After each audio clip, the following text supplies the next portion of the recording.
a monolithic and ruthless conspiracy that relies primarily on covert means for expanding its sphere of influence. It is a system which has conscripted vast human and material resources into the building of a tightly knit, highly efficient machine that combines military, diplomatic, intelligence, economic, scientific, and political operations. Its preparations are concealed, not published. Its mistakes are buried, not headlined. Its dissenters are silenced, not praised. Billions of people just living out their lives, oblivious. Choice is an illusion created between those with power and those without.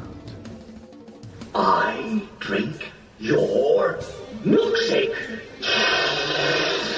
I drink it up.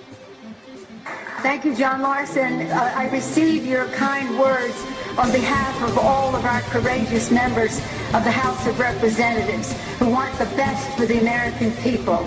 And what we can do that is best for them in the next 24 hours is to pass affordable, accessible health care for all Americans. The best for all Americans is to have 32 million more people to have health insurance in our country. The best for... Piece of stinking filth. Shh, say it again, Shal. This is AJ of the InfoWars. Listen to the Shaliak. This is Alex Jones of InfoWars. Listen to Shaliak on the Cold Reality News and Report. This is the coolest thing I have ever seen. Well, hello there.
Reality Radio.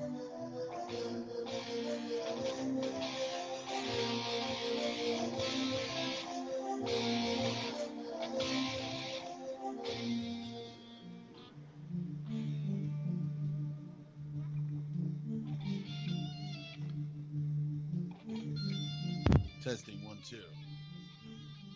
Obama's legacy. What he's done, how he is perceived in the black community. After 8 years in the White House, not very good.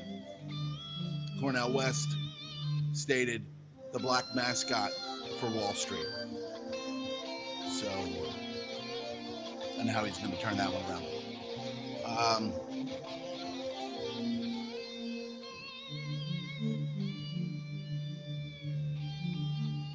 It's going to be a tough trick for Obama.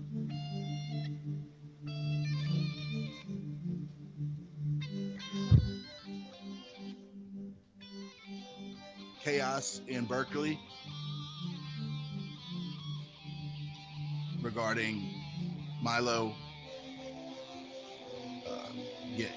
Yiannopoulos, the gay Jewish immigrant from the UK,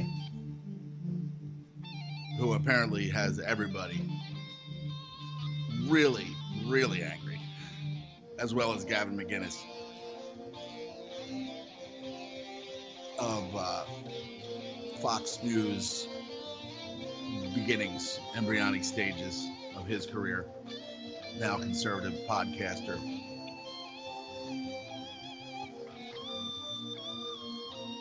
Trump says, stop building your settlements over there, building settlements over there in Israel. More fake bullshit.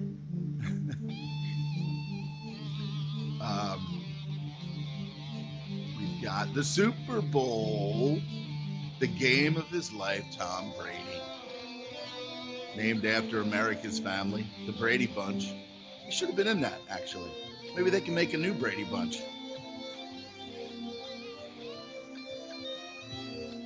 And there's somebody who would want to be in the show.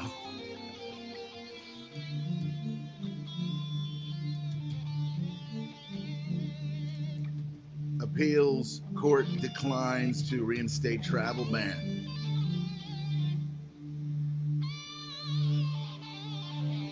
That and more on today's edition of Cold Reality Radio here on the UCY.TV Broadcasting Network. It is February 5th. It's 10:15 on the East Coast of Night America. And, you know, it's good to have it's good to have a voice here on this platform here, thanks to Jules and her brainstorming her concern, then, of course, led to brainstorming, and then UCY.TV, who was, simulcasting my, much to my surprise, because I'm like, who the fuck would listen to this? Who the fuck would listen to my program? Anyway, excuse my voice. I was out singing karaoke with some degenerates the other night. No, actually, some really awesome coworkers. Had a good evening out partying with the people that I work with on a daily basis. It was entertaining. It was fun, and of course, I'm always good for some zingers, like flat Earth. Start thinking about it. It's a possibility. Oh, come on, man. Now you've crossed the line. That's just out of this world. You've really lost it. All I'm saying is entertain it, okay? Entertain what we've been told to be impossible. The truth is stranger than fiction. I assure you of that. So, again, the Super Bowl, Trump, goes about this whole, banning of the whole situation, I'm going to ban this, I'm going to do this. And, of course, he's doing exactly what he said he's going to do, which is making the people that didn't expect him to win, where, really just found a load of fecal matter in their pants when, they either woke up or stayed up to see. I bet most of these people that voted for Hillary and just thought that she was going to win, they just, went to bed, and then they woke up and, it was really a good time for a shower at that point, because they just had mounds and mounds of the Hillary supporters and, the Trump supporters, the full shit. So when they woke up, man, the whole bedroom probably had to be renovated, because they just shit themselves when they found out that Donald Trump was the winner of the erection, the American erection, and of course everybody gets fucked with that one. So Super Bowl Sunday. There's Tom Brady standing there, and I'm going to win another one. I'm going to win another one in my life. I'm just so blessed, man. He should just talk like that. It shouldn't even be like his regular voice where he's like, he should be like, he should just talk like a jackass. Like, I'm just the best that ever was. And my linemen just love me. I buy them cars and diamonds and pearls and shit. And, They just block for me, and I throw a football in end zone, pay dirt, glory. So, and of course, that's what glory is in America today, with a lot of the neutered male population. It's just about sports. Now, I love, you know what I mean? I'm a big hockey fan, love hockey. Think it's probably one of the greatest. Just the action, just the motion. It's like there's hardly a dull moment, but in football, it's always, and baseball, in between pitches. And I mean, it can just go on for hours, but hockey's just kind of, anyway. gonna watch the Super Bowl tonight. I'm gonna. I don't know if I'm going to watch the commercials. Some of them are funny. I saw. It probably would not beat the picture of the cat eating a piece of pizza the other day that I saw. That was just a sheer delight. It's so fun. I don't like cats myself. My member of my family, his wife has like 4 cats, and the kids starve because the cats come first. Which lends a lot to the whole brain parasite thing that Patrick and Clint have spoken about many times on here. Thank you, Clint, for sitting in last week. Patrick Jordan was on. It's always a delight to have those two get together and talk about what's going on, covertly and overtly, and all the things that really define what this American corporation is. And a lot of the things that really don't make sense about what's going on, Clint and his research, Patrick and his research, really kind of have actually connected dots once thought unconnectable. And so it's always a joy. So thanks. We're truly blessed to have 2 individuals, which is probably not a good word to say, two men like Clint and Patrick out there, really kind of putting, connecting the dots slowly over time, connecting the dots, and bringing a whole new level of clarity to the insanity and clusterfuck that the global elite families have created. This is their creation. They do what they want with it. You have no constitutional rights. You are a United States citizen, and therefore you waive your constitutional rights. And they didn't really apply to you in the first place because it only applied to George Washington and those, whatever you want to call them back then. The blood relatives of the British Empire that, kind of built the new world over here and dominated more and more land. It's not, we live in a fantasy land where the founding fathers and George Washington and Thomas Jefferson and Samuel Adams and, Benjamin Franklin, who by all, research says that he was a real scumbag. It's just by all research, you find out that this whole American narrative is bullshit. Now, understand fully that, hey, if you're going to be born, if the luck of the draw or whatever the draw is, you become, you're born into the United States corporation, you really kind of have it better than most people around the world. However, our media, lying media, the lying, deceptive Zio media will tell you that, things are just awful around the world. You've got it great here. You find out from people that have traveled abroad for numbers of years and stayed in other countries and lived there, that it's really not what they're saying that it is. Okay. But understand that the influence that John F. Kennedy spoke about, in his, if you listen to the beginning of the program, it's kind of intermixed with me playing the Damien Omen, rock jam over top of his voice, saying that, we are, what is it, a ruthless conspiracy. Okay. He was really kind of talking about communism, but he also understood that this communism was a concerted effort, and he knew that there were people in the very government of the U.S. that were part of this conspiracy as well,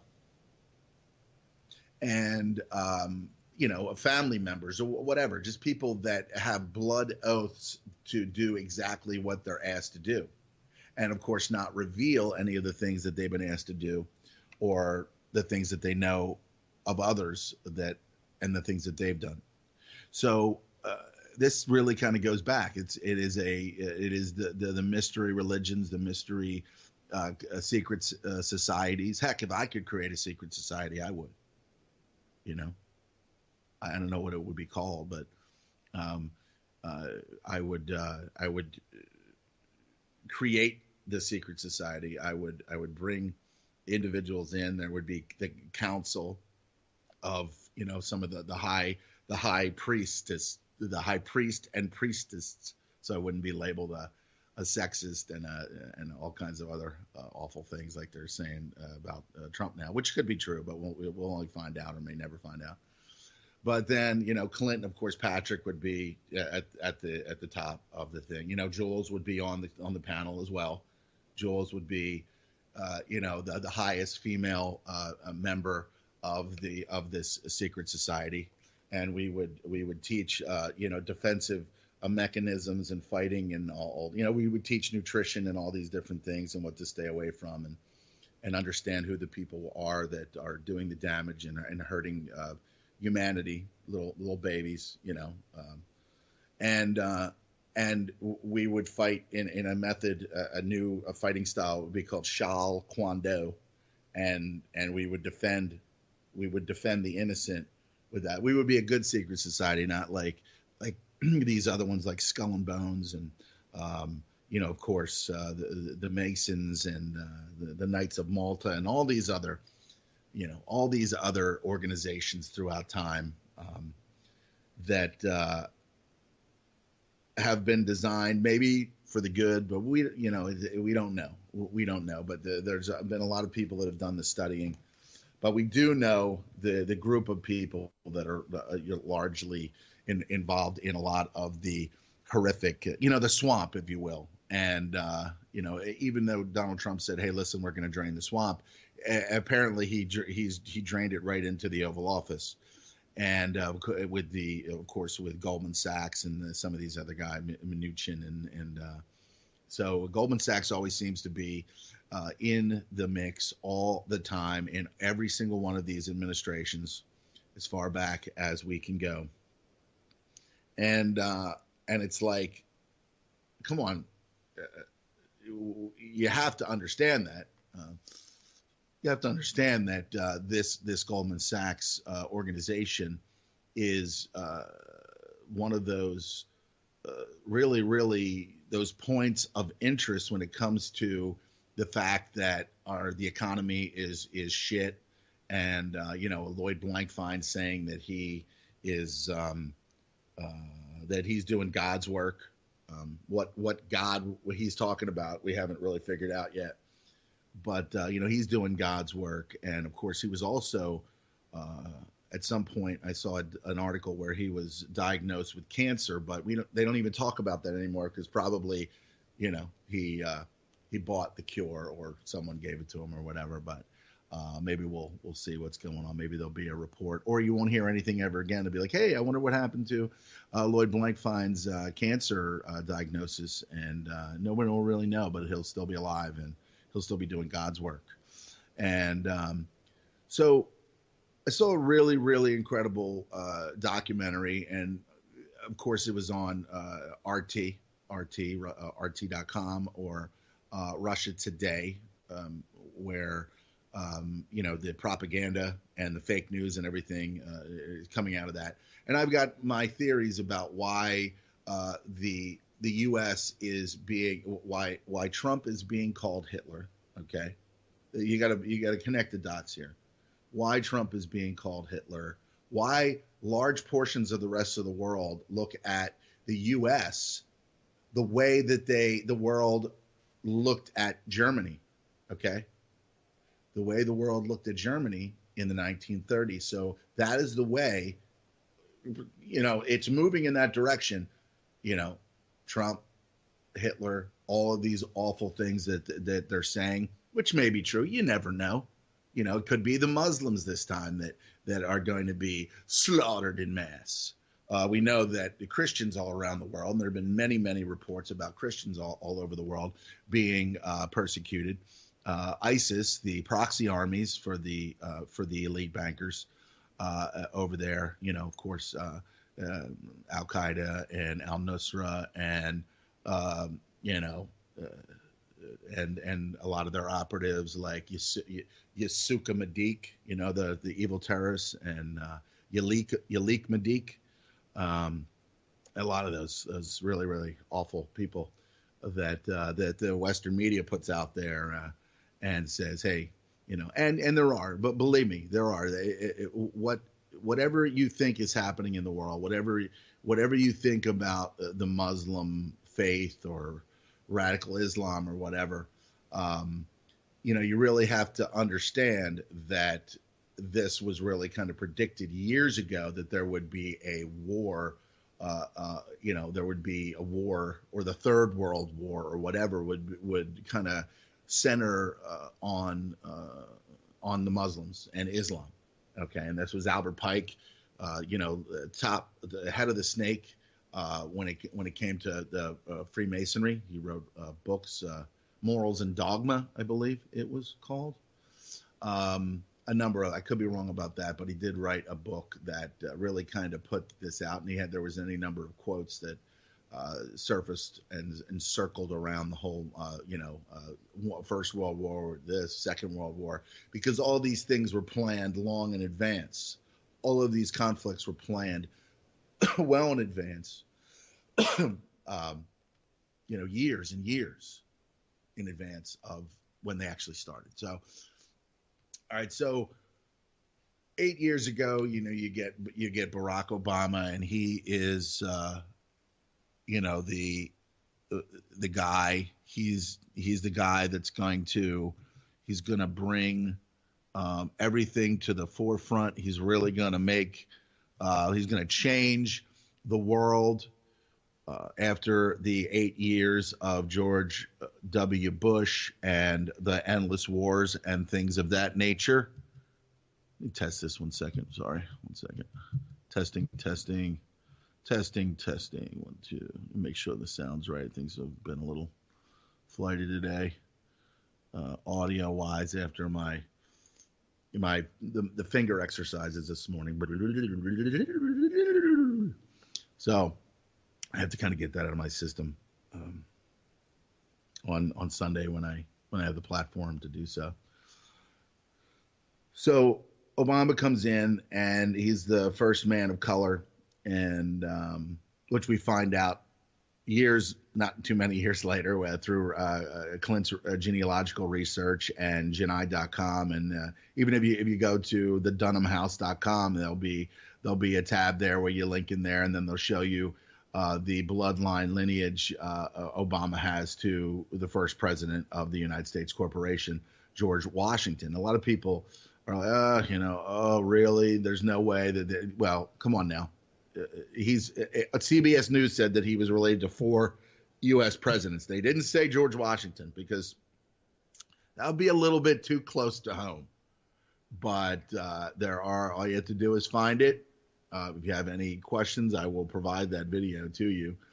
And may even tweet it out at some point on the Twitter.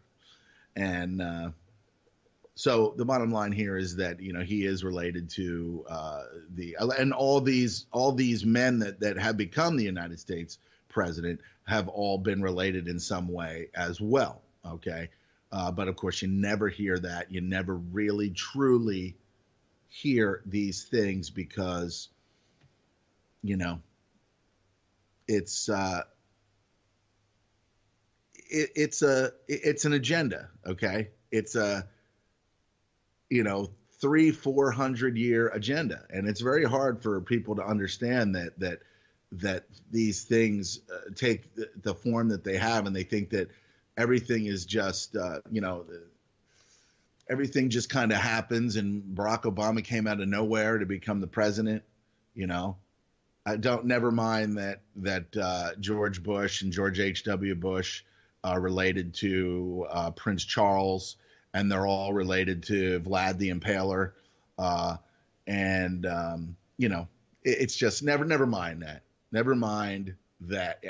And the bottom line here is that we look back, we see it in Game of Thrones, we see it in all these different movies and documentaries about the bloodlines and the kings and the queens and the this and the that and throughout history. King so and so the second, King so and so the third, King so and so the fourth, and in every this is the Game of Thrones, and they control everything. They control everything. Okay, Barack Obama is of the people, the founding fathers of, or the settlers, or the land stealers, the land grabbers related to the queen and all these other people that they feel as though they have the right to rule over the peasants and the commoners, and that's what we are. We're commoners. We're United States citizens.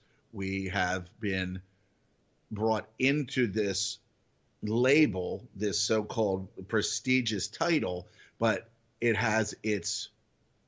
really does have its downsides, shall we say. But if you really look at Obama, and you see, and the black community sees his presidency as a absolute failure.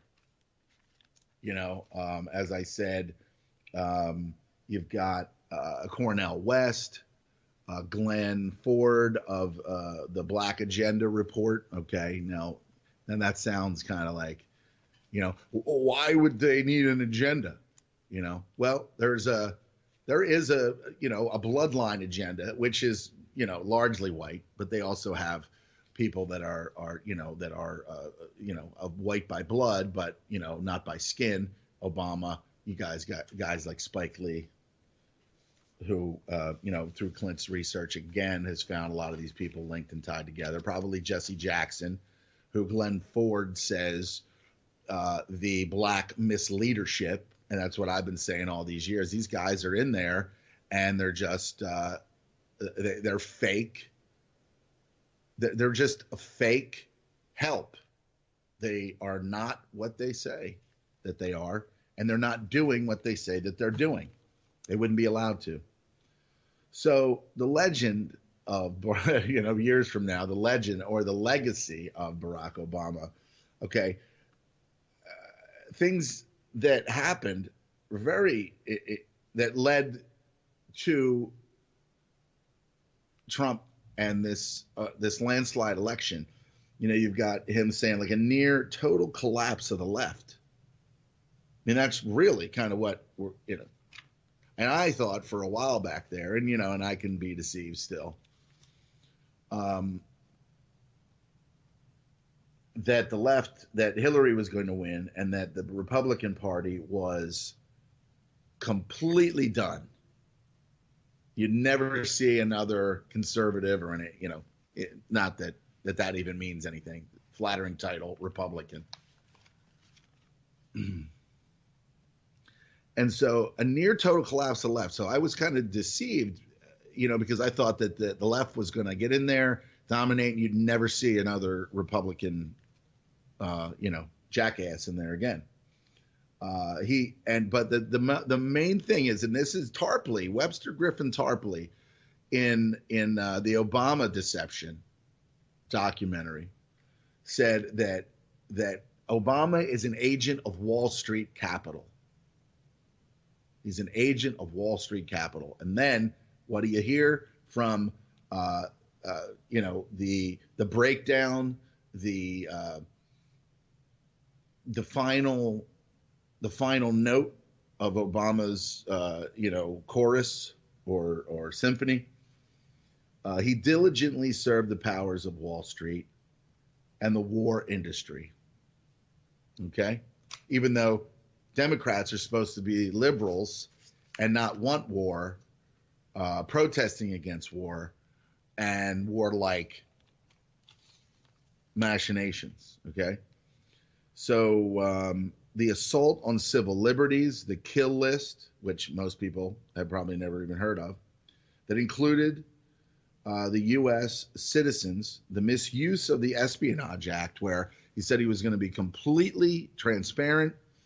Whistleblowers were going to get their say. They were going to be able to be like, hey, I saw this and I saw that, and your mother's a big fatty fat.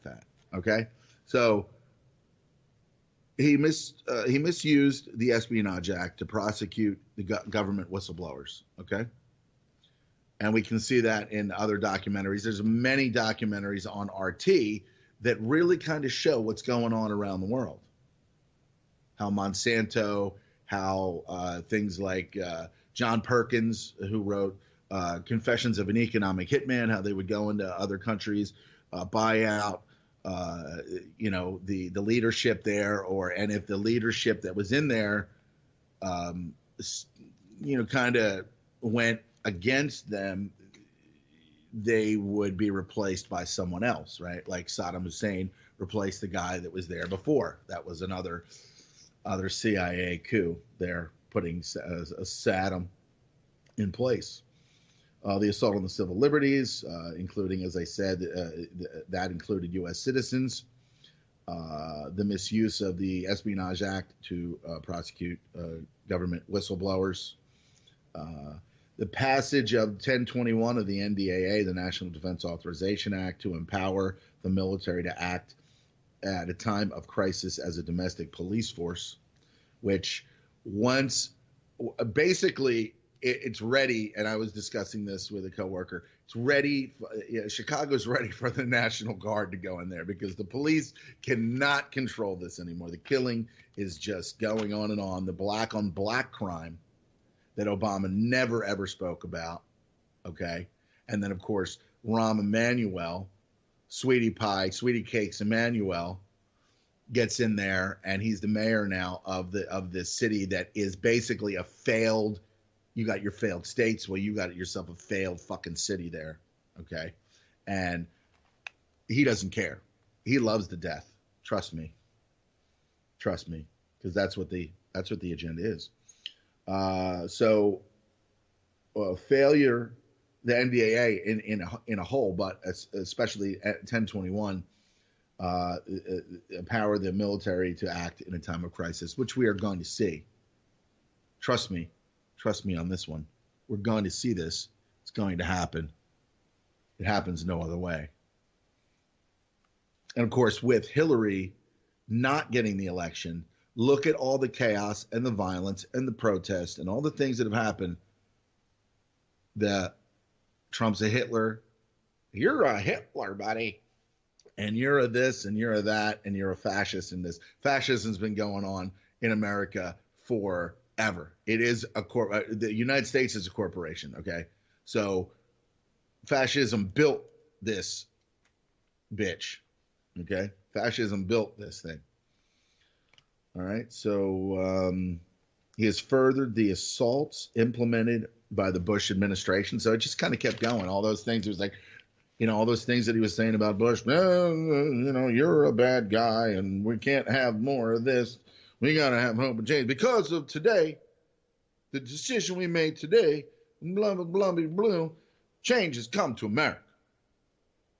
Change has come to America. Oh, yeah, sure. Sure it has, buddy. Sure it has, pal. I'm your buddy. Who's your pal? Who's your buddy? I am, aren't I? I'm Barack Obama, a.k.a. Barry Dunham, a.k.a. White by Blood, a.k.a. related to the founding fathers and the people, not the commoners. That's me. Hi, I'm a commoner. I'm not the people. I have no constitutional rights. All right, so he overthrew the largest. He oversaw the largest. Maybe he saw over the largest transfer of wealth to the 1% ever seen in American history. Okay, of course, he came in right as the Lehman Brothers and the 2008 financial crisis, and then of course the bailout. Which happens if you go back and you read some of these articles of people that are paying attention, you will see that some of these exact same things happen throughout time. And as a president is leaving this particular financial, it all kind of fits together. There's connecting the dots everywhere. You see what I'm saying? You know what I mean? You're connecting the dots here because the same thing. It's a blueprint. It's a blueprint. And of course, I was deceived once again with the thinking that Hillary was going to win. The Republican Party would be dead. Now they're on the rise. And what does Chris Hedges say? Basically, the near total collapse of the left. It's all a little too convenient for me. And now you got Trump with all the anti-Trump people out there protesting for things. The violence, Berkeley. We're looking at Russia again, the Bolshevik type style revolution, where not the people so much hating the leadership, but the global community deciding what was going to happen in a country and then sending their operatives in there like Leon Trotsky or Mr. Bronstein, and you got Lenin and all these other guys. What's happening in America here is similar to, by agenda, through a blueprint, okay, to destabilize economically, to destabilize geopolitically, to destabilize the very goyim that, workers of the world unite, that type of thing. You're being misused. You're being treated badly. You're not being paid enough. What do we hear? The divide of men and women with the so-called wage gap, which has been totally dispelled. The myth is it's bullshit. But what do we have? We have Ashley Judd up there. We have Madonna. These weaponized, they're just not nurturers. Okay, let's say that they're not nurturers. Madonna has always been the culture creation. That's what we see in America over the years. The creation of cultures, the manipulation of the social engineering through the women's liberation, which was steered by the intelligence agencies, segments of it, not everything, but you got your what the heck's her name? She was at the march. She wears shirts. I had an abortion, all that other stuff. Okay. But she says she wears a shirt. I had an abortion. I can't even think of her name. How about fucking one of the worst women on the face of the earth? We'll call her. And then there's a meme there where this little baby girl says.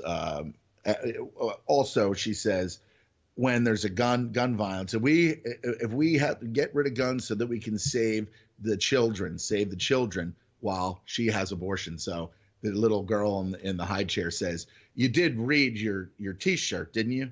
So they play every side of the field by saying it's okay to have an abortion for whatever reason. Okay, and hey, listen, I don't give a fuck what you do. You got to answer to your maker whenever. I don't give a fuck what you do.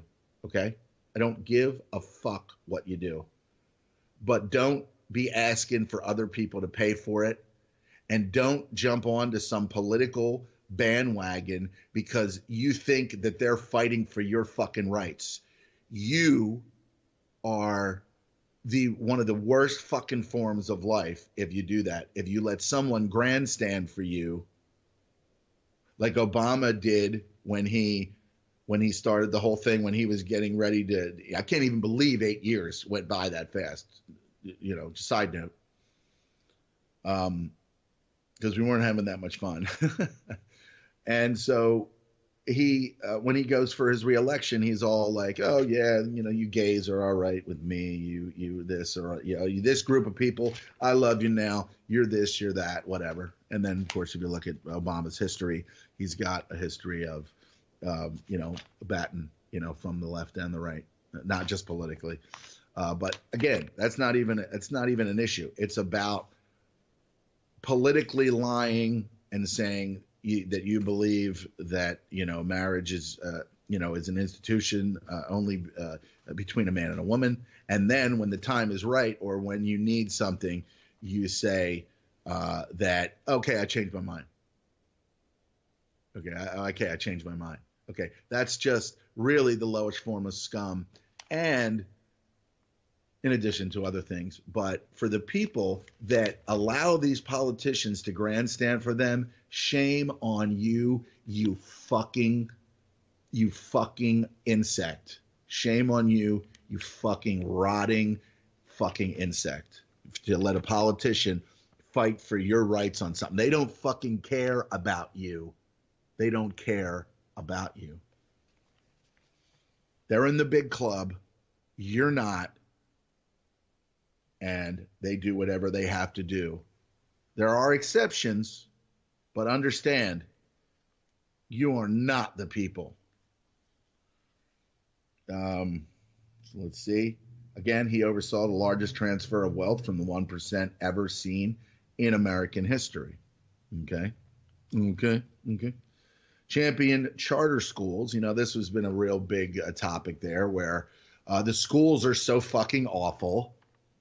The education is so fucking awful by design, okay, that the whole charter school thing, so they created another market for these maggots to make money off of the commoners, providing what seems to be a better education, but so he championed the charter schools, did nothing to change the institution of mass incarceration. But what did he do at the end? He just started letting people out of prison. He started bringing mass immigration in from the southern border at the very end, or near the end. It was all strategic, or as George Bush says, strategery. Right. Mass incarceration, did nothing about it, and the failed court system. The prison industrial complex, there's things that really matter in a corporation that has stockholders. The military industrial complex, the political industrial complex, the pharmaceutical industrial complex, the food industrial complex, agriculture. These things, they completely, totally control. Of course, healthcare, which who hasn't said, hey, what's up with this Obamacare and these rising premiums? Poor people don't care about other people's premiums. Okay, people that are poor that pay maybe $25 a month for Obamacare and think that they're getting health care, they don't really care. And of course, here we go with the transfer, taking someone else's money and giving it to someone else. And that, I mean, if somebody walk up to me on the street and said, yeah, I just took like $50 from this guy over here, my programming would kick in and I'd be like, I would look and be like, is this guy homeless? Did they look like really bad or something? I would go back. I would go and give the money back to that person. If it was like a Wall Street guy or Lloyd Blankfein, I'd be like, fuck you, I'm taking it, But the bottom line here is that they're stealing your money. They're playing, what is it? Stealing, robbing the rich and giving to the poor. But they're not really robbing and stealing from the rich and giving to the poor. They're stealing from the middle class and then giving it to other people with lower income and, or you could say children of a lesser God, because we always have to pull God into things, and throughout the years, I'm what's this thing, church and state? What's this? And then as you become more and more aware of things, you say, yeah, why do they always bring in God into things? And then you see how it kind of mixes, how they kind of mix together. Ladies and gentlemen, the Pope of the Holy See. when good old Francis stopped over and said, "Hey, just reminding you that all roads lead to Rome. Make sure you go to church and give them some money so that we can build that Vatican up." Oh, it's beautiful, isn't it?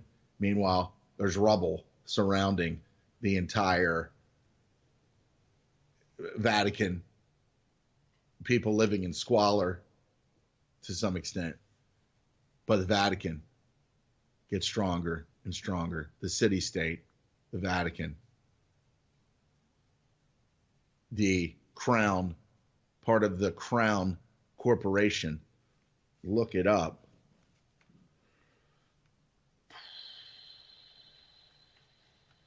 Yeah, that's right. Church is a religion. Okay, I just thought you would want to know. That's exactly what the Bible said. Start churches, have a place, send all your money to it, and God will forgive you all your sins, and He'll invite you into the kingdom of heaven when you die. So that's kind of cool, right? You can just buy your way in, right? Sounds wonderful. Failed court system. Is it really a failed court system? When they mass incarcerate and then the prison industrial complex makes incredible amounts of money. They have organizations like Whack and Hut and all these other different ones. If you watch a documentary called The American Drug War, there's two parts. There's American Drug War 1, and then, of course, there's the second one. I've not seen it, but the first one was very powerful, and it was on Showtime, of all places. You can find it right on YouTube, The American Drug War, and then you will see how politics and Washington created another market by incarcerating people, sometimes innocent people. Large sums of money. Trust me.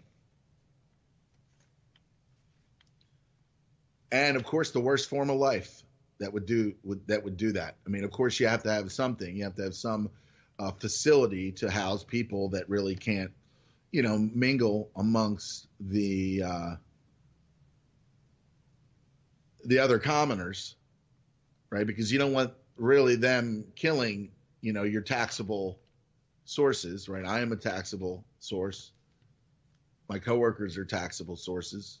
Owner of the company is a taxable source, right? So they just take. And then on top of that, then they hit you with Obamacare, and then the small business, which really is the heart of the middle class, has taken an incredible hit. Now, Trump's saying that he's going to change that. Let's see. I'm cautiously optimistic to see whether he's going to change that around. Whereas NAFTA and all these, he's crushing NAFTA, TTP. Okay, we'll see what's going on. We'll see if this is a renaissance, as Alex Jones would say. This is a renaissance. Of course, he was on. A coworker told me that he was on Joe Rogan, episode 911, and I probably wouldn't have known unless he had told me. But we listened to some of the same podcasts. Bill Burr, he listened to Joe Rogan, and then of course, so it was cool to kind of see that. It was weird, but at the same time, Jones has skeletons in his closet, and of course we've kind of figured out that he is actually part of these families but at the same time, he's really kind of fighting because he knows that America is in its death throes, and he wants to, like anyone would want to be, standing tall and create whatever. I mean, he created InfoWars and these other organizations apparently to fight tyranny, to fight the globalists, to fight the New World Order. So if you get a chance to take a look, it's actually kind of funny. Alex Jones is more of a comedian. I don't think that he's what's his face, the Bill Hicks. I don't think that he is, but sometimes he's as funny as Bill Hicks was. And so, all right, so back to Slobama, or Barry Dunham, bloodline cousin of Georgie the Wash. All right, what do we got here? He championed the charter schools. Did nothing to change. Now the left has some kind of problem with the charter schools, and I imagine if I can put it together in my head that these people can't afford to go there. Like you're providing a bad education here in these public schools, so now there's another tier of school where these kids can go, where they're gonna hopefully get a better education, but we can't afford to go there, so that's fucked up. But I could be wrong about that. I really haven't thought that much about it. But I'm sure there was a 60 Minutes, piece on it at some point. All right, so Obama pushed through his disastrous, monstrous, for-profit healthcare system, the equivalent of the bank bailout for the pharmaceutical industrial complex, which in turn crushed the single-payer movement, which everybody was kind of wanted to move toward because it would be easier, if we could kind of compete, insurance companies, different things kind of compete. Now there are probably 3 organizations out there right now that have the ability to, more affordably kind of do some things, but they are being attacked as well. And of course, you've got Trump, who's going to destroy that, who's going to crush Obamacare. Some say it'll take 3 years to do it. It's been kind of created as one of these polymorphic computer viruses where if you try to do this, then it'll do that. If you try to do this and there, then it'll do this, it'll do that. So it would take 3 years to do it. And then Trump's got 1 more year if he makes it, because you got 12,000 tweets calling for the assassination of Donald J. Trump. Okay, so there's always that. Does he make it? What happens? If he does make it, and as I said before, you've got Hillary, the scenario of Hillary winning, boom, she's got carte blanche to do whatever she wants to do. The conservatives and the gun owners just buy more bullets and guns and more storageable food and things like that. And everybody's just kind of like, hey, Madam President, blah, blah, blah. And I want to tell you, Hillary, I don't know what's keeping her alive, but I suspect she's very, very ill.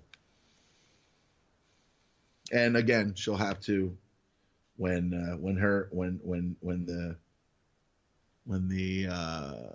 what is that, the minister of death, what do they call that, death comes to her door looking for her, she's gonna have to think quick and really kind of put it together and say, why did you do this? Why did you lie and say that you were for the children? Why did you lie and cover for the pedophile rings that were going on? Why? And she'll be like, because I was just doing as I was told. And what made you the most money, and what made you, the flattering title that you think that you are. But again, I think that she's very ill and that she never would have made it. I think that Donald Trump is the president now because that is what the system wanted all along. And so, let's see what we got here. Let's log back into the...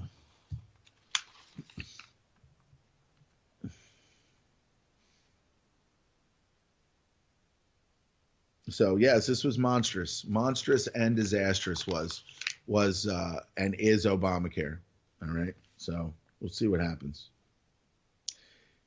Obama not only smashed the left, but he humiliated it. Running on hope and change, all he brought was disappointment. Kind of play a clip here in a moment of Glenn Ford. Okay, Cornell West. It stated Obama may have been our last chance to break from our neoliberal soulcraft. I kind of like that. I kind of like that guy. I like Cornell West. I think that he's got a lot of. I believe that he cares. I really do believe that Cornell West cares. I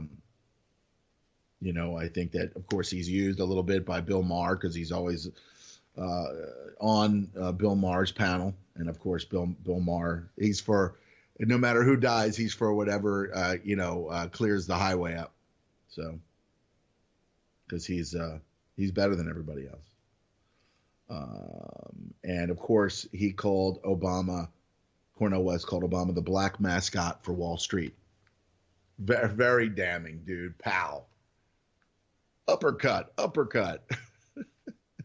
Down he goes. First executive action was to shut down Guantanamo Bay.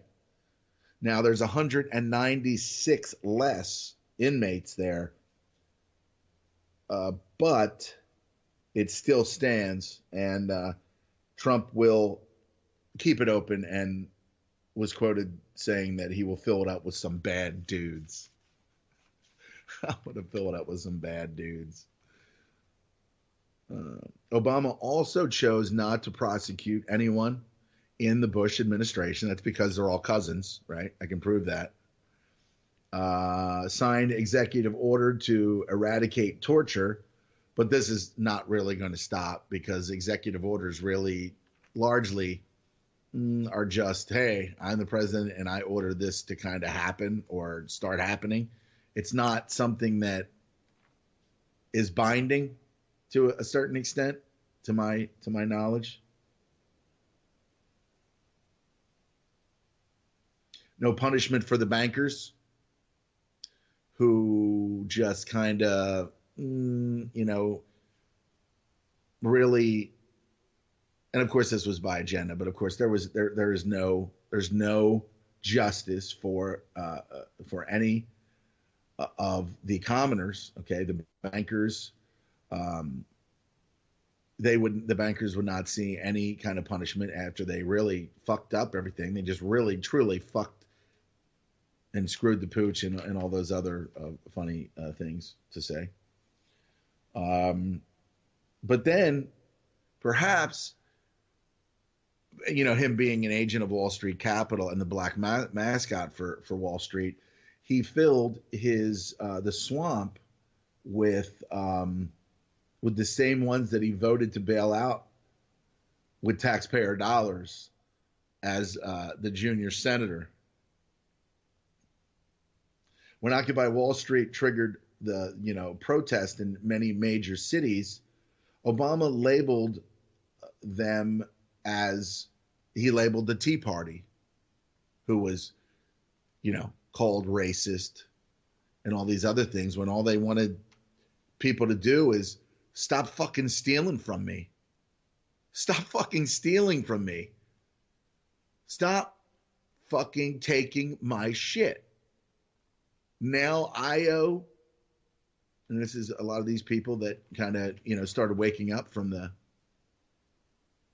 their slumber saying, yeah, I owe $40,000 now. And that child that was just born, the doctor smacked its ass. That baby owes $40,000 already. Yeah, that's how the corporation works. So they went out and they protested, and then the system, the CNN type media, labeled them as racist. And if you weren't for the universal health care or Obamacare, then you were racist. And just the same thing. They have no argument.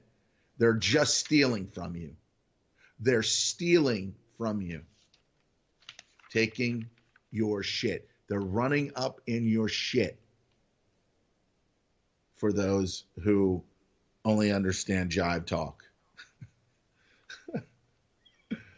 They're running up in your shit.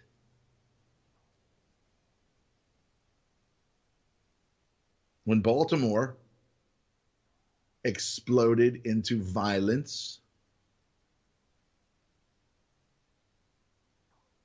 at this time, including like 5 officers, half of them black police officers. Apparently, the man dying in the back of the van, a broken neck or something.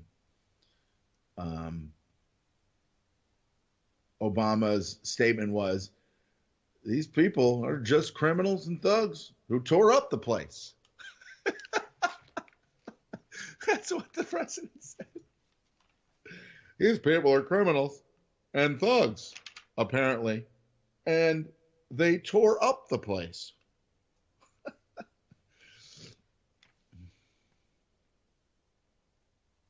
Foreign policy.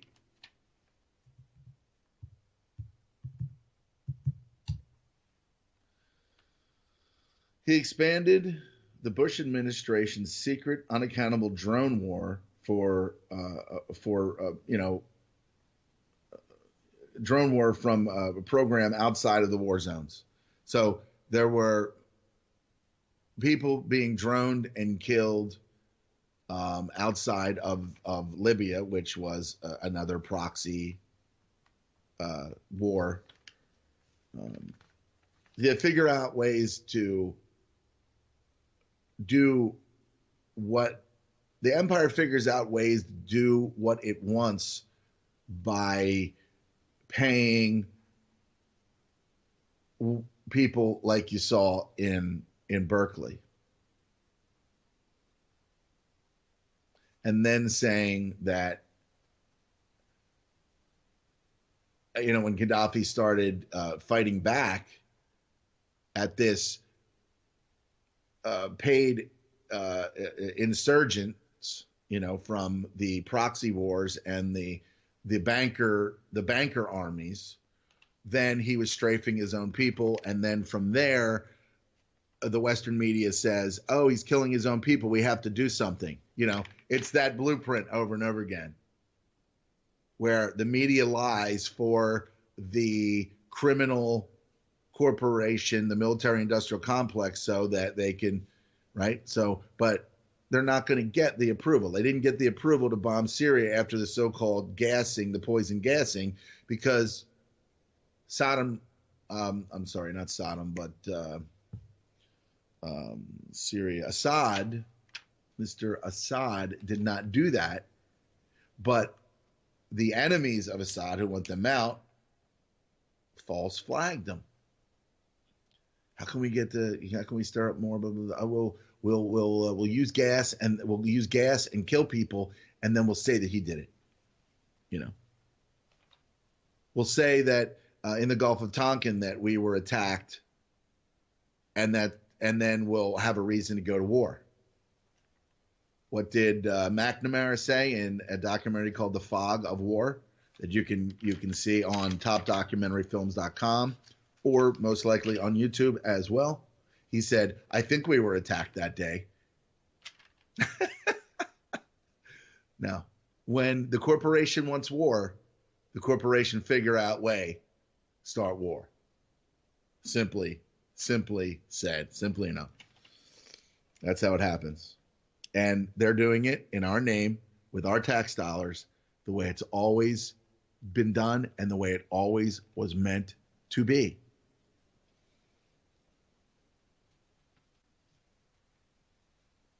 The claim was that only 116 non-combatant civilians were killed across 3 countries. Actually, more than 7 times, or around 800 non-combatant deaths occurred. The administration claimed it had the right to wage war on half the globe to prevent any future acts of international terrorism against the United States by such nations, organizations, or persons.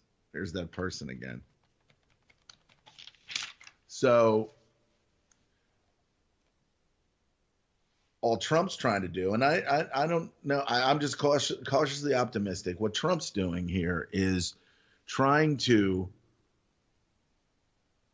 alleviate terrorists from coming into America, which by all measure they're pretty much already here, and building and setting up for the and keep in mind, these terrorists are paid by the interest of America. They are paid and funded by the interest of America. Like Turkey was training training ISIS and all that other stuff. It's, if you look for the answers, you find them. if you watch Western media, like Charlie Rose and Gayle King and the lovely Laura O'Donnell. Is it Laura O'Donnell? Miss O'Donnell. And if you watch Fox News, unfortunately, they're all about the war. They're all about, they're on kind of on the Trump team mostly, but things are changing. Things are moving in a different direction. Gavin McInnes kind of pointed out a few things about Fox News, the top 10 things about Fox News that, people really didn't understand so much. He pointed out people that he liked there and people that were just kind of shit. So let's take a listen to see if I can find it. Anyway, let me read this first here. This is why Barack Obama is the more effective evil, right? And it's been said a number of times. He can do things that Bush, if McCain had become the president, if Romney, Obama, as a man of color, because the way the world has been set up, the way the world has been manipulated, socially engineered, Obama can get away with more damaging things because he is an agent of Wall Street capital and he is the black mascot for Wall Street. And he can just get away with shit. It's just like anything. It's just like, as you would imagine. No matter how much evil Barack Obama actually accomplishes during his presidency, people that call themselves leftist insist on dubbing him the lesser evil. Not only is Obama not given proper credit for out-eviling George Bush domestically and internationally, but the first black president is awarded positive grades for his intentions versus the presumed intentions of the Republicans. As the author says, this is psychobabble, not analysis. No left would engage in it. Okay, and then of course we've got this is from that Glenn Ford guy. I'll see if I can post it in the chat room. But it's on Chris Hedges on Contact, and then you'll see Glenn Ford there, and you can watch it. It's actually a really good show. Chris Hedges is there's two things that I disagree with. I think that he's still kind of locked into some of it, but he's coming to a strong realization about things that really are happening. He still buys into the whole global warming thing and would just let any president implement any kind of draconian measures against CO2, which plants breathe in.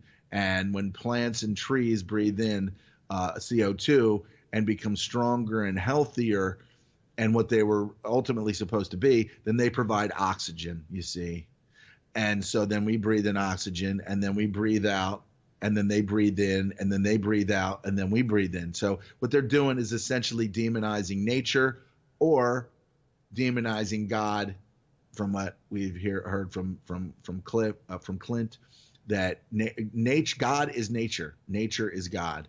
Everything that we see, we see a tree, we see a beautiful mountain range.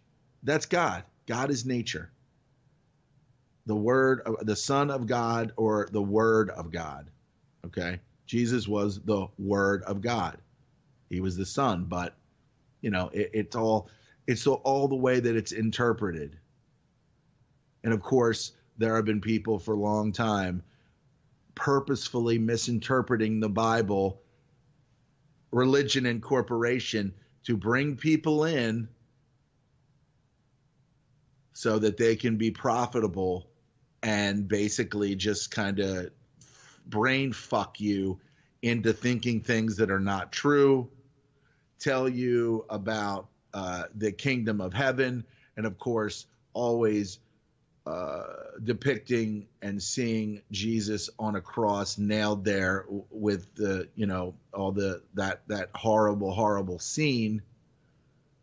But it really is a death cult that they're disseminating out to the fucking proletariat. Okay? Fuck the Catholic Church. Fuck the Jewish churches. Fuck all of these religious whatevers. They mean nothing. They were created for no other reason than to just make money and at the very, very core, deceive and distract and basically fuck your mind into a fucking steaming pile of shit. So, Bar Executive Editor Glenn Ford made the following presentation at the Left Forum. All right, so he said, let me say, I don't even know what it is, but it's better if he says it here. I don't know if I got that. Let me see if I can find that.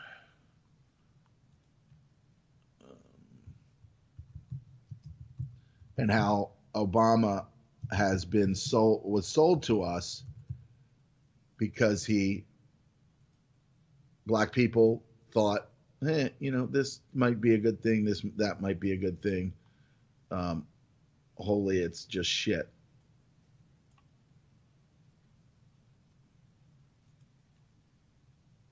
Let's see what he says. Wholly in the beginning. Let me see. Let me just get right to it here.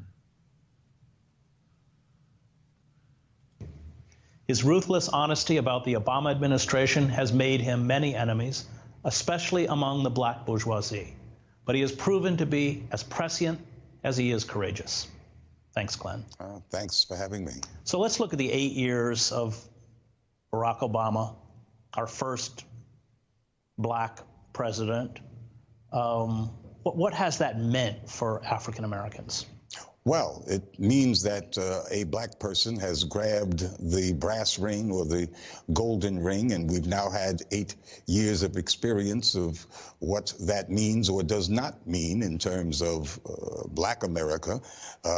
It's a lesson that was learned at great cost, although I suppose it's a lesson that had to be learned. I'm speaking of for black people to understand some of the futilities involved in this duopoly electoral system, which actually selected the black man that we then celebrated having assumed that office. Has that been a negative? I mean, I've heard you speak about how it's actually damaged the integrity of the African American community vis-a-vis empire and other issues. Well, sure it has.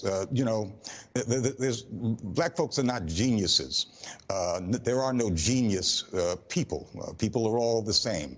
But we did have one advantage in terms of dealing with this merciless capitalist system and its imperial policy. And that is that our history conditioned us to look with skepticism at power, to not trust whatever power said, to not believe what people in power said, because people in power had always lied about us, and we knew that they would lie about other people, especially people of color. And we knew that people. So just to add something in there, in the past when I've had conversations with black people, just strangers, just, people, maybe at the Jiffy Lube, I see and I've experienced exactly what he just said because of their history of what they've been through. And, it happened. The people behind why it happened is something that maybe he knows or does not know. But the bottom line is that black people are more instinctively aware that they're being fucked. White people, on the other hand, ultimately don't think that it's happening or that it can happen, which is like pride goeth before a fall.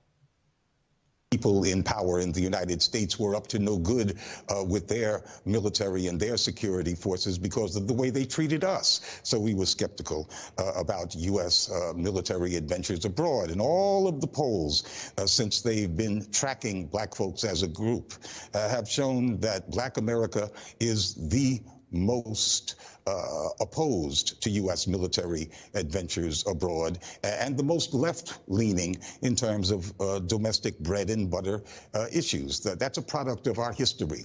But with the ascension of Barack Obama, the first black president, that historical skepticism among black folks, skepticism about power and the uses of power and the intentions and motives of people in power was weakened. And so we saw in 2013, when President Obama was threatening to do an airstrike against Syria, a poll taken about 2 days before he called off that airstrike showed for the first time in history that more black folks, that is a greater proportion of black folks, were in favor of an airstrike against Syria than white people. Now, only a minority of people of all races favored an airstrike against Syria in late August of 2013. But still, more black folks favored than white people. And that had never occurred. So we can see from that and other kinds of evidences that the skepticism that has been part of our progressiveness has been worn away just by virtue of having a black man and his family in the White House. Cornel West calls him a black mascot for Wall Street. Is that how you would sum up his 8 years? Well, they're all mascots for Wall Street, and he is black, so yes, commonsensically, he is correct. What do you think that the policies that he has furthered, austerity, cuts, school closings, et cetera, the inability to deal with mass incarceration, violent crime in places like Chicago, yet, of course, he goes off to Newtown. It doesn't match his rhetoric. His rhetoric is one of compassion, concern. What has been the consequences of that within the black community? Obama rhetoric is masterful and really is worth a program in itself, and maybe some linguists should. This is pretty masterful. This is probably one of the best parts where he describes Obama's speeches at different times throughout his reign of terror, and how he structures how his speeches are structured. This is fascinating. Study it. It's classic. He will write the first paragraph of his speech directed at his base, which of course includes black folks, full of buzzwords that people associate with progressive politics. And the second paragraph directly following that actually negates the first paragraph. That's the real message, which is directed at his masters, the people he serves at Wall Street, assuring them that I don't really mean it. It's really masterful, and he uses the same formula all the time. President Obama came in with a grand plan. That grand plan included, of course, the grand bargain that he sought to reach with the Republicans for years, and only failed in reaching this grand bargain of austerity with the Republicans because the deep racism in that party and their own institutional imperatives prevented them from agreeing to a grand bargain that was totally in line with their politics. But he came in fact, 2 weeks before he took the oath of office, he told the New York Times and the Washington Post's editorial board that entitlements, meaning Social Security and Medicare and Medicaid and all of those programs that progressives hold dear, that those programs would be on the chopping block in his administration. So this was his grand plan. First, to secure the drug industry and, of course, the insurance industry and their position in the money stream by passing his Obamacare bill, that is to eliminate the threat of single payer, and then move on directly to an austerity domestic policy, while at the same time opening up new fronts in the international imperial war sphere, and introducing the Obama doctrine of humanitarian military intervention. So he had a grand scheme, partially thwarted by the Republicans themselves due to their racism and their imperative in terms of white supremacy being their organizing principle, and how difficult it is even to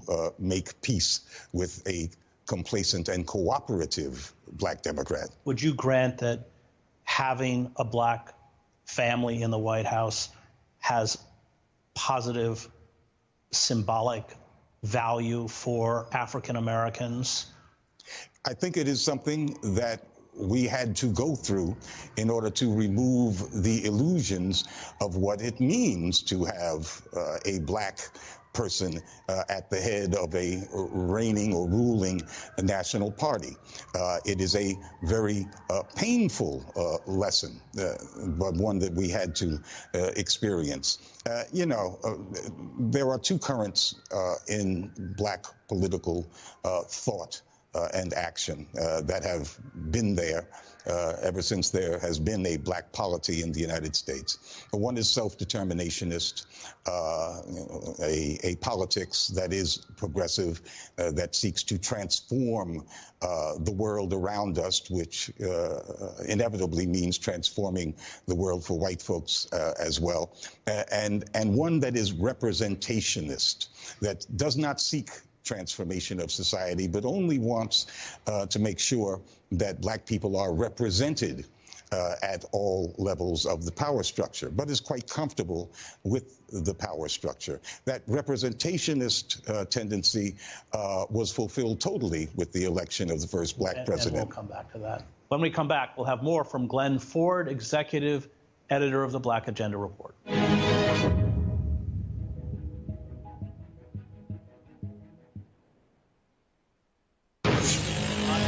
On Contact with Chris Hedges. Welcome back to On Contact. We continue our conversation with Glenn Ford, executive editor of the Black Agenda Report. So you talked about, before the break, Obama as a representation of essentially a figure who gave a black face to American corporate capitalism, American imperialism. During his administration, you saw the rise of the Black Lives Matter movement, 3.1, mostly people of color, mostly unarmed, are murdered every day, and of course 25% of the world's prison population. Has this created a kind of counter-current? What's happening? Well, first of all, I think the Black Lives Matter movement was a great surprise.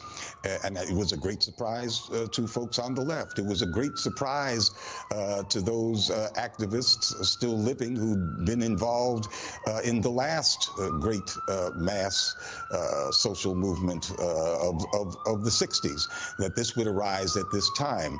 But at least in hindsight, I think we can see the logic here, that black folks saw after 6 years of a black man in the White House that appeals to power were to no avail in terms of changing the basic power relationships that prevailed on the street, which lead to arbitrary killings of black folks in every city and town in the country, and understood that only movement from below stood a chance of altering this situation. And so with Ferguson, we see this second coming after 40 years of having no mass movement. And I don't think that can be separated from the frustration, especially among young people, at the impotence of the black political structures as they are. Even with a racial ally supposedly in the White House to fundamentally change the black condition.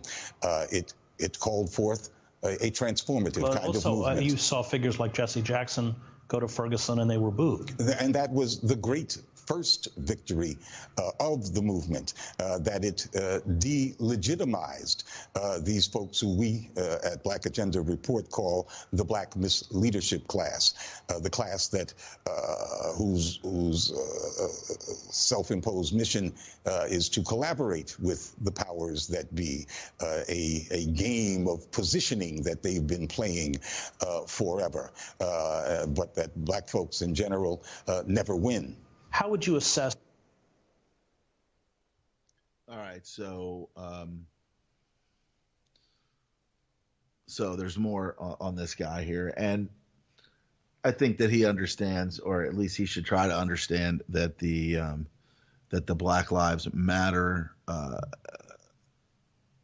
movement has been largely co-opted by other elements, the Soros element. And having said that, he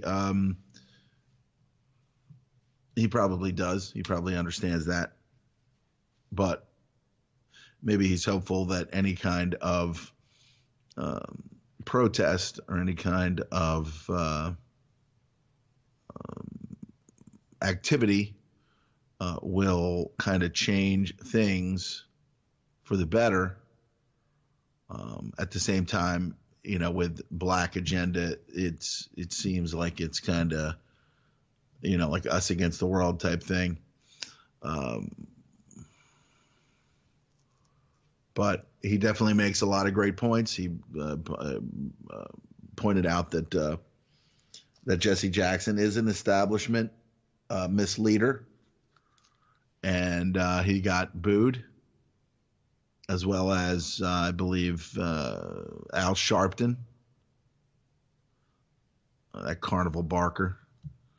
And so they're aware, and hopefully there's something that that black people overall do not buy the rhetoric of the United States corporation. I mean,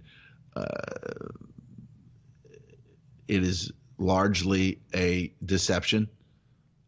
The wars, again, are being funded by, even if $1 of your taxpayer money goes to, even if $1 of your taxpayer money went to what happened in Libya or what happened in Syria,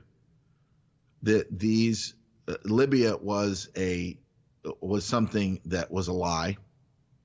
And then as a result of that, you had incredible amounts of refugees that could not even live in that area. They were basically NATO and the empire, the banker family system, pushed them out, realizing beforehand that these immigrants, these migrants, these refugees, whatever you want to call them, would head that away. All right. So now you've got Germany, and then what do? What does Merkel do? We have to open our arms to these people. So they say, listen, this is what we're going to do. We're going to cause a big old problem down south here, and then we're going to send everybody, which didn't need to happen. So they didn't need to be forced out of their homes, just like the people that came up from our southern borders because the drug war and the drug cartels and if you look back to El Chapo and all the things that happened there with Sean Penn, the 60 Minutes piece, you've got incredible amounts of people coming up from there because they've turned it into an absolute, just a nightmare in Mexico and in areas of Mexico. And El Chapo, when he was questioned, or I think when Sean Penn, every now and then someone from Hollywood actually does something Might have been stupid on his behalf to get involved in that, but at least he kind of uncovered a few things. El Chapo was just, what kind of economy do they have down there? It's basically a failed state with another leader or misleader at the helm. Whether it was, there have been, as far as I've known, I think even back when Bush, there's probably like 3 presidents or whatever there. The newest guy, I wasn't even paying attention. I didn't even know who he was, and then now of course Trump and this puppet, and don't think I'm fooled by Trump's emergence here. He is well, let's see. We'll see what he does. But if you look at the violence that is that's been taking place, and the timing of the ban or the executive order, it's just all too powder keggy to me. It's almost as if they just want to. They know that it is going to cause. They know that it's going to be unpopular, right? But I don't know. You have to question the timing of it, but hey, I don't think anything can stop what's going to happen. I don't think anything is going to turn the tide or right the ship and the agenda for the United States corporation. They do what they want to do with their creation. And so linking him in with Russia, linking him in with, and of course they lied about Crimea too. They lied about that entire thing, that the Ukraine was destabilized by the West, by insidious manipulation.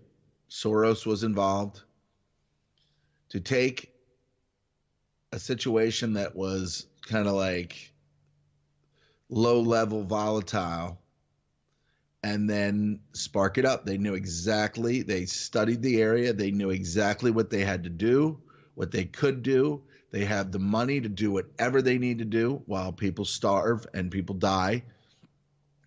Billions of dollars being spent to destabilize the Ukraine. And then when Putin came in to protect and solidify what belonged to Russia, then he was the aggressor. And then that's what gets reported to the American proletariat that largely has their heads halfway up their asses. So, and I say that not because of ignorance, but because of the programming, where we will sit back and we will look at a story and then just accept what was said and not question it, and then just start repeating it and say, "Oh, did you see what Russia did, or did you see this? Did you see that?" They have no idea what's going on. Then what do? You have Sunday morning programs. You have 60 Minutes at night where they're they're doubling down on the propaganda. They're doubling down on the propaganda. Because ultimately, when economically, financially, the world is very unstable, wars begin. Wars. Because what? War's good for the economy. Where's it been over the last 8 years? Not saying that I would be for a war if it would help the economy, but that's how they sell it to people. That's how it's sold to people. And if it's going to give somebody a job, even though it blows the arms and legs off some kid, well,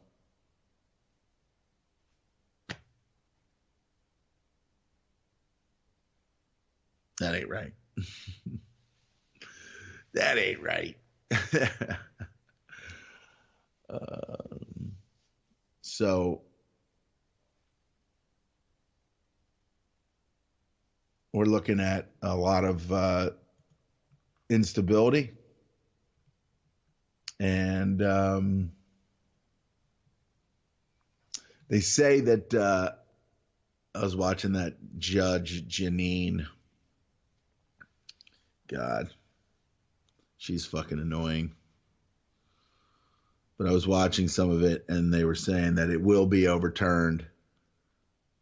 That, through her, the magic of law, not God's law, but the man-made law, they will be able to overturn what the Bush appointee, Holcomb, whatever the fuck is, Halby, I don't know, said that was unconstitutional and all this other shit.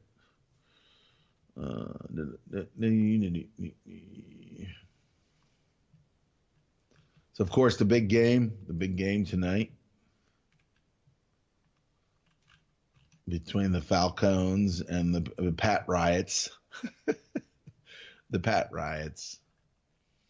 What's going on over at Blacklisted News?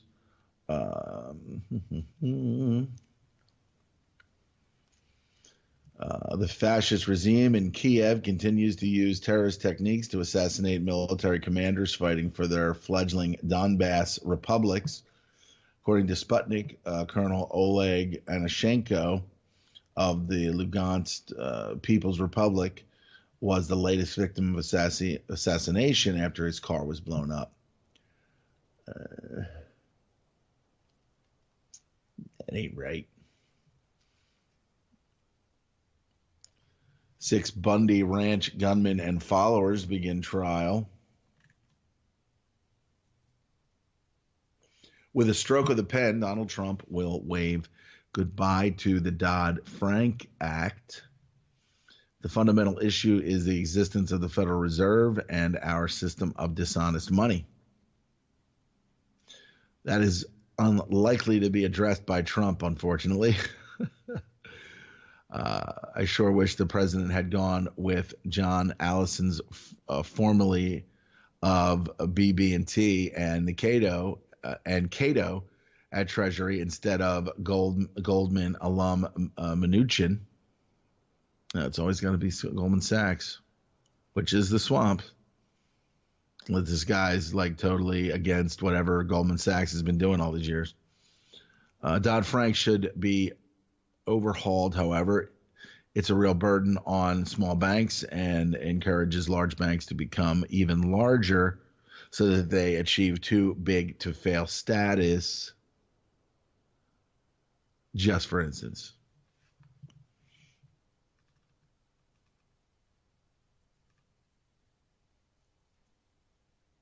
Some fragrances in the U.S. may be made using urine, antifreeze, and other awful ingredients. How loving. Let's see. Buyer beware. Unscrupulous businesses are passing off urine, antifreeze, and other unpleasant, flammable, or dangerous chemicals that burn when applied to the skin as designer fragrances, according to ABC 7 New York. In the culmination of a 2-year joint undercover operation in Lower Manhattan on Wednesday, the New York Police Department arrested 5 people for allegedly distributing throughout the United States corporation knockoff fragrances designed to resemble popular brands such as Chanel, Dolce & Gabbana, Polo, Gucci, Christian Dior, and Juicy Couture. Fucking ridiculous. Federal agents from the U.S. Immigration Customs Enforcement Homeland Security Division seized more than 10,000 boxes of phony merchandise, which reportedly came through Port Elizabeth to a temporary warehouse in Elizabeth, New Jersey, before they were sent to Queens to be repackaged. Eventually, and we'd imagine hastily, they made their way to a storage facility by the Brooklyn-Queens Expressway. So keep on trying to not smell like any other guy or gal, and you might just be wiping somebody's urine all over you. Nah, say.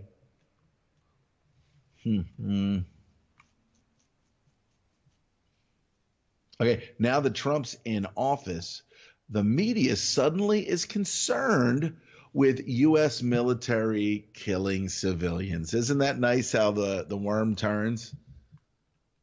Not so much concern with it when Obama's doing his dastardly deeds, but now that Trump's in there, it's a completely different story. Just like Obama, with the same executive order regarding the same countries and banning specific, people from coming in there, right? That never was enforced. There you go. Was created, but never enforced. So it looks like he was doing something with no intention of doing it, just like Ford said when in the beginning of his speeches, he talks to his base, the proletariat, and then in the second part, he reverses all that and conveys to his real masters, okay, his Wall Street masters, Zio masters, to let them understand that he has no intention of doing anything of what he said in that first. That was just for the Goyim, okay? That was just for the cannon fodder, the boulder dash, the ones that deserve to be ruled over and love their servitude, by the way, with the collective Munchausen syndrome that we saw during the Million Woman March.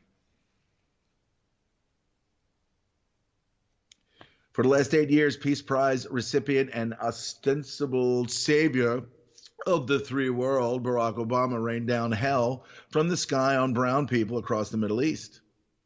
Obama far exceeded his predecessor, George W. Bush, in the use of drone strikes, killing more civilians than ever before and aiding in the creation and growth of worldwide terror. Know what I'm saying there?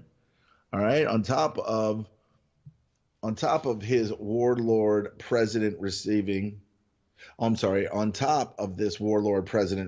Peace Prize, in his final days in office, Barack Obama, or Barry Dunham, bloodline cousin of George Washington, was ironically given the Department of Defense Medal for Distinguished Public Service as a token of appreciation for his service as Commander-in-Chief at a farewell ceremony on January 4th. The medal is the highest honorary award at the Department of Defense and is presented by the Secretary of Defense.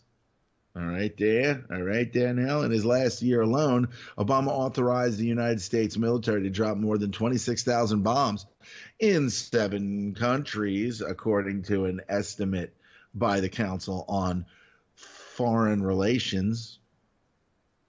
During the prior year, the numbers were similar. An estimated 50,000 bombs in only 24 months fell onto houses, churches, schools, and hospitals, all authorized by the recipient of a Nobel Peace Prize, his supporters, as well as the corporate mainstream media. They remained silent.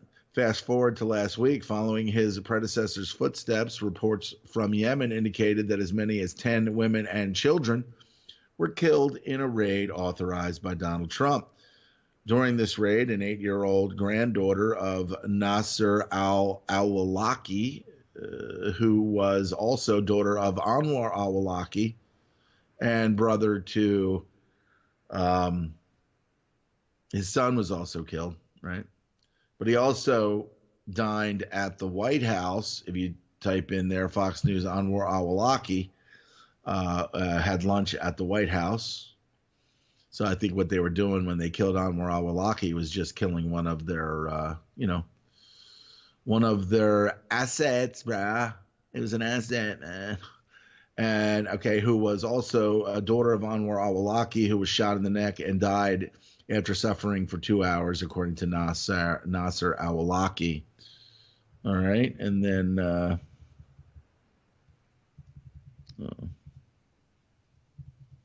what makes this tragedy of this 8-year-old girl killed by Trump stand out, however, is the fact that Obama killed her older brother and father, who were both United States citizens, who were extrajudicially, say that 10 times on the potty, murdered without trial.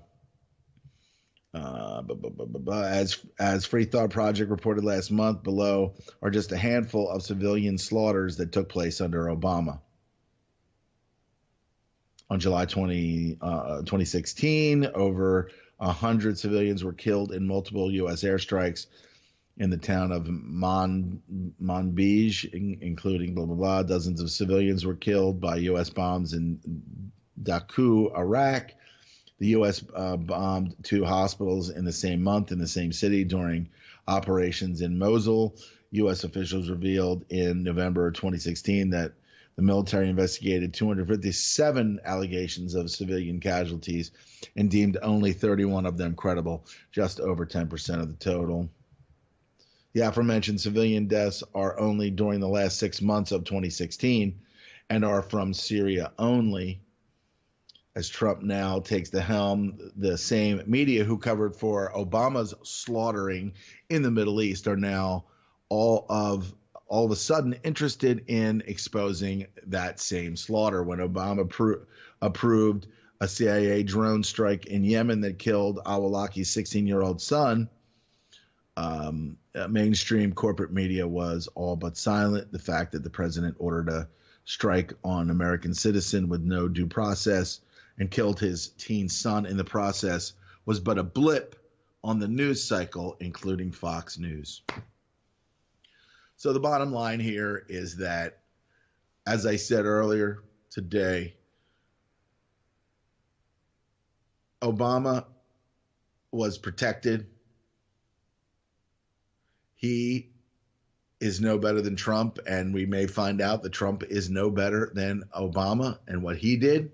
I know that's like horrific to hear if you're brainwashed and have your head slammed up your rectum. So it's America is being set up to be the next Germany.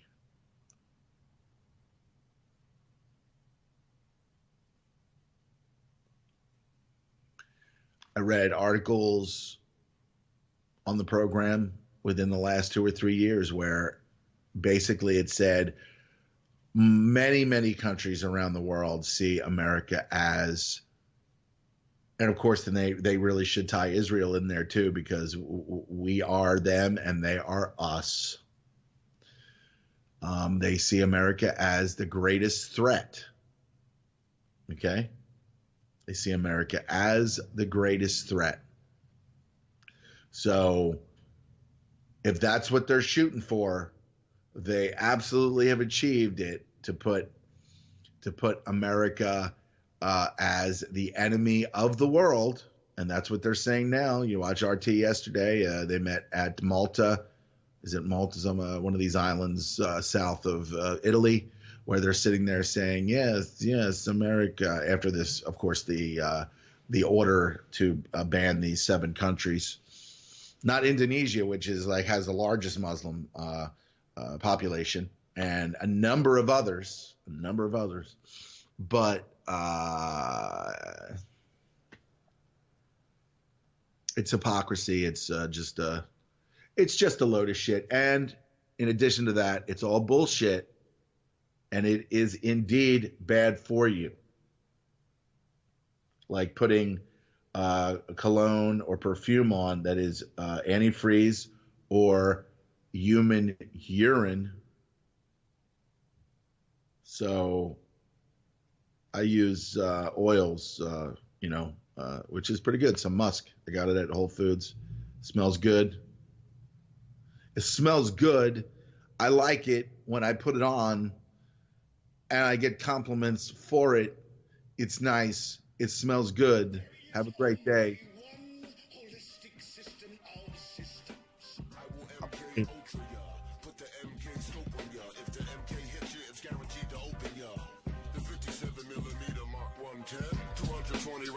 Try to stop them. Don't put that on your wish list. That's retarded babble. Protesters make the hit list soon as they start to rabble.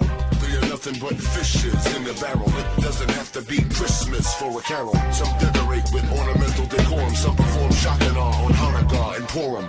That's where my job come in. I am a blessing to the mercenary for the corporation selling weapons to them. Any potential competitor step into them. I'm authorized to knock them out and stick a GPS into them. They want to sell uranium to Iran. That's enriched. That's a bitch.